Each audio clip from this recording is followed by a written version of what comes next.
संविधान लिखना मजाक नहीं होता है। आप 6 लोग मिलकर अपने हॉस्टल का संविधान लिख के देखिए, समझ में आ जाएगा। सहमति नहीं बनती है, बहुत झगड़े होते हैं।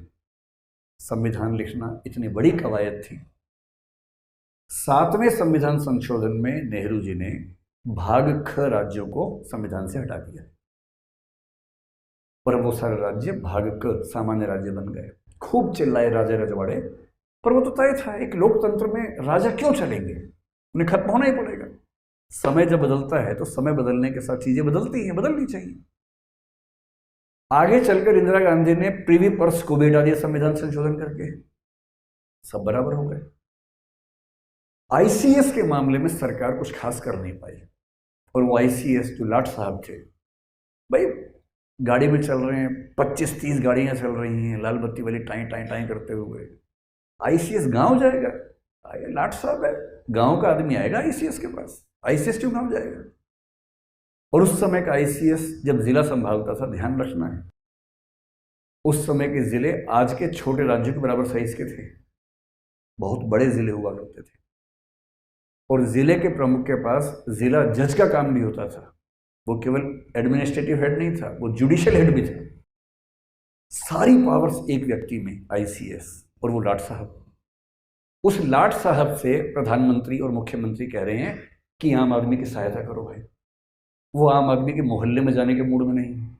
वो कहते हैं कि मोहल्ले को यहाँ बुलाओ बात करने के लिए, वो जाने को तैयार नहीं है। तो कैसे एक ऐसा देश जो आम आदमी को साथ लेके चलना चाह रहा है, कैसे इस आईसीएस के माध्यम से आगे बढ़ेगा? और इसलिए उस दौर के बहुत सारे कवियों ने इन सिविल सर्वेंट्स के बारे में खूब खराब खराब लिखा है। एक कवि मुक्तिबोध नाम के हुए, शायद आपने नाम सुना होगा। मुक्तिबोध ने एक कविता लिखी अंधेरे में, जिसका मतलब है कि देश अंधेरे में डूबा हुआ है, और उसमें ऐसा लगता है कि सिविल सेवकों के बारे में लिख रहे हैं। एक शब्द होता है उदरंभरी, जिसका मतलब है पेट भर गया है, और वो क्या लिख रहे हैं? उदरंभरी बन अनात्म बन गए, पेट भर गया तो आत्माहीन हो गए। भूतों की शादी में कनात से तन गए, किसी व्यभिचारी के बन गए बिस्तर। बहुत बहुत ज्यादा लिया, दिया बहुत बहुत कम, मर गया देश, अरे जीवित रह गए तुम। ये नाराजगी है उस कवि की जो सिविल सेवकों के व्यवहार से बहुत परेशान है। ये स्पेसिफिकली सिविल सेवक के बारे में नहीं है, लेकिन इसको पढ़ के लगता है कि वो उस समय के सिविल सेवकों को भी कह रहे हैं। और एक दूसरा कवि तो इतना नाराज है, अदम गोंडवी साहब तो इतने नाराज हैं उस समय के शासकों से। वो तो मुख्यमंत्री से, प्रधानमंत्री से, ब्यूरोक्रेट से, कलेक्टर से, सबसे नाराज रहते थे। और कह रहे कि तुमने समाज को देखा है कभी कि समाज कैसा होता है? कलेक्टर की हवेली में बैठ के तुम समाज देखना चाह रहे हो? एक बार मेरे साथ निकलो, देखो कि अनुसूचित जाति के लोग कहाँ रहते हैं, उनकी ज़िंदगी कैसी है, उनका मोहल्ला देख तो लो भाई। आइए महसूस करिए जिंदगी के ताप को, मैं चमारों की गली में ले चलूंगा आपको, चलो मेरे साथ, चलो तो सही। तुम लाट साहब बने बने महल में बैठे बैठे शासन चलाओगे, आम आदमी का घर भी नहीं देखोगे, मोहल्ला भी नहीं देखोगे, और कहोगे कि सारे जहां से अच्छा हिंदुस्तान हमारा। अरे भाई कुछ काम तो करो, आम आदमी से मिल तो लो, देख तो लो। और उस समय के कलेक्टर क्या करते थे, आईएएस अधिकारी बहुत सारे, फाइलों में अच्छी अच्छी बातें, यहाँ गए बांध बन गया है जो बना ही नहीं, खेतों में हरियाली है जो है ही नहीं, सब फाइलों में चल रहा है। और इसी पर व्यंग्य करते हुए अदम ने फिर लिखा, तुम्हारी फाइलों में गांव का मौसम गुलाबी है, मगर ये आंकड़े झूठे हैं, ये दावा किताबी है, ये सच नहीं है। और अगर तुम फाइलों वाले सिविल सर्वेंट हो ना, तुम्हारी फाइलों में कुछ भी लिखा हो, उन फाइलों से देश नहीं सुधरता है, समाज नहीं सुधरता है।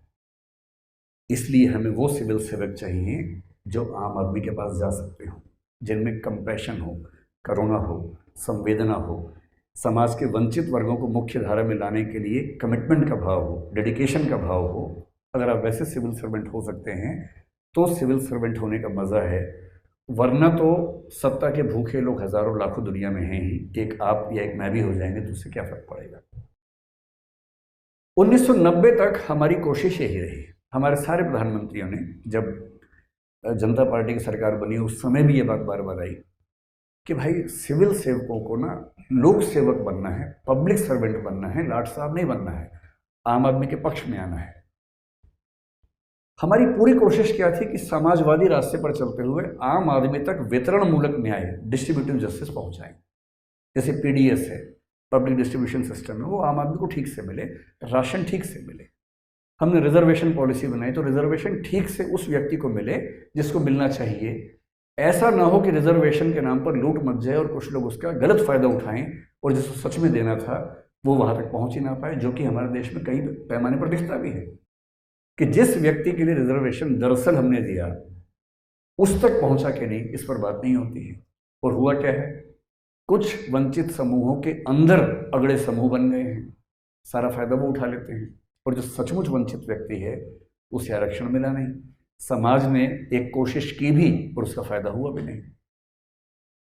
और 1990 के बाद दुनिया चेंज हो गई। आप सब लोग मेरे ख्याल से 21वीं सदी के लोग हैं, 2000 के बाद पैदा हुए होंगे। 1990 में आकर एक बड़ा परिवर्तन आया जहां से सिविल सर्विसेज की भूमिका में भी बदलाव दिखना शुरू हुआ। अभी तक हमारी अपेक्षा सिर्फ इतनी थी कि कलेक्टर कैसा होना चाहिए। मैं कलेक्टर कह रहा हूं लेकिन इसका मतलब आईएएस भी होता है, आईपीएस भी होता, सब होते हैं। कि ऐसा व्यक्ति जो गरीबों से, वंचितों से मेलजोल कर सके, कंपैशनेट हो, उनकी समस्याएं समझे, नीतियां उनके पक्ष में बनाए, जो नीतियां हैं उनको उनका हितार्थी या लाभार्थी बनाए, बेनिफिशियरी बनाए, न्याय करे, ईमानदार व्यक्ति हो, प्रतिबद्ध व्यक्ति हो, ये अपेक्षा हमारी उस समय तक थी। क्योंकि उस समय तक प्रशासन बहुत कठिन काम नहीं था, उस समय तक प्रशासन बहुत टेक्निकल काम नहीं था। 1990 के बाद दुनिया अचानक चेंज हुई बड़े पैमाने पर।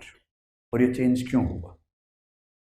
20वीं सेंचुरी के बीच में 1950 के आसपास जब सेकेंड वर्ल्ड वॉर खत्म हुआ, आपको पता है कि वर्ल्ड बैंक बना, उस समय यूनाइटेड नेशंस बना, आईएमएफ बना, ये सब संस्थाएं बनी।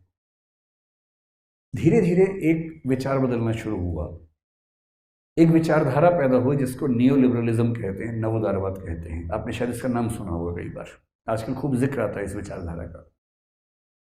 पॉलिटिकल साइंस में, पॉलिटिकल फिलॉसफी में टेक्निकली इसका नाम लिबर्टेरियनिज्म है, स्वेच्छातंत्रवाद है, जिसको सामान्य भाषा में नियो लिबरलिज्म या नव उदारवाद कह देते हैं। आपने मिल्टन फ्राइडमैन का नाम शायद सुना हो या रॉबर्ट नॉजिक का नाम सुना हो, ये सब इस विचारधारा के प्रमुख लोग हुए। इन्होंने कहा कि अब तक हम राज्य और व्यक्ति का संबंध जिस रूप में देख रहे थे, अब उसको देखने का नजरिया बदलने की जरूरत है। पहले हम क्या मानते थे? कुछ लोग मानते थे कि भगवान ने राज्य बनाया है, व्यक्ति के लिए बनाया है। जैसे भारत में कौटिल्य ने ऐसा माना, पश्चिम में हीगल ने माना, पश्चिम में कई लोगों ने माना, अरस्तु ने माना, प्लेटो ने माना, कई लोगों ने माना। फिर कुछ लोग बोलने लगे नहीं, राज्य समझौते से बना है। आपने लॉक, हॉब्स, रूसो का नाम सुना होगा। इन लोगों ने एक कहानी गढ़ी कि सब लोग मिलकर बैठे, समझौता किया तो राज्य बना। लेकिन नव उदारवाद ने इस बात को थोड़ा और आगे बढ़ाया। उसने कहा कि व्यक्ति को फॉर ग्रांटेड नहीं लेना है कि राज्य का, पुलिस का, स्टेट का, सरकार का जो मन करेगा कर लेंगे व्यक्ति के साथ। ये कोई ठीक बात नहीं है। व्यक्ति के अपने अधिकार है। और ये बात क्यों आ रही है? क्योंकि उस समय फ्री मार्केट इकोनॉमी आ चुकी थी।